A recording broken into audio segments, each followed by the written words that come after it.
Episode number 78.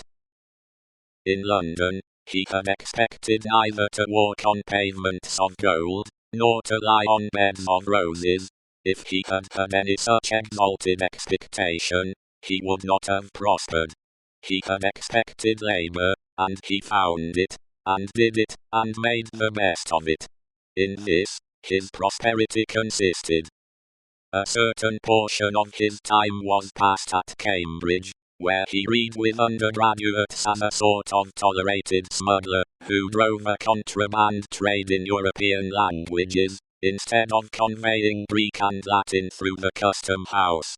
The rest of his time he passed in London.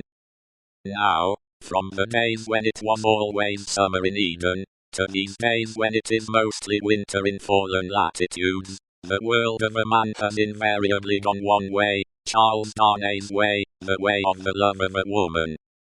He had loved Lucy Manette from the hour of his danger. He had never heard a sound so sweet and dear as the sound of her compassionate voice.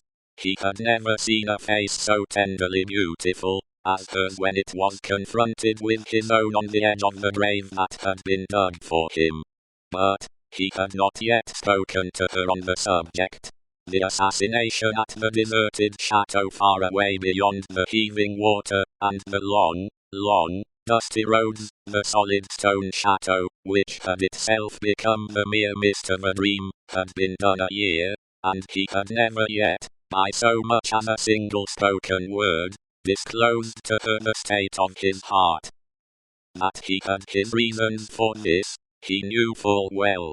It was again a summer day when, lately arrived in London from his college occupation, he turned into the quiet corner in Soho, bent on seeking an opportunity of opening his mind to Dr. Manette. It was the close of the summer day, and he knew Lucy to be out with Miss Pross. He found the doctor reading in his armchair at a window. The energy which had at once supported him under his old sufferings, and aggravated their sharpness, had been gradually restored to him.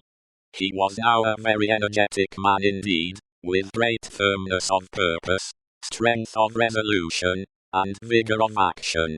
In his recovered energy he was sometimes a little fitful and sudden, as he had at first been in the exercise of his other recovered faculties, but this had never been frequently observable, and had grown more and more rare.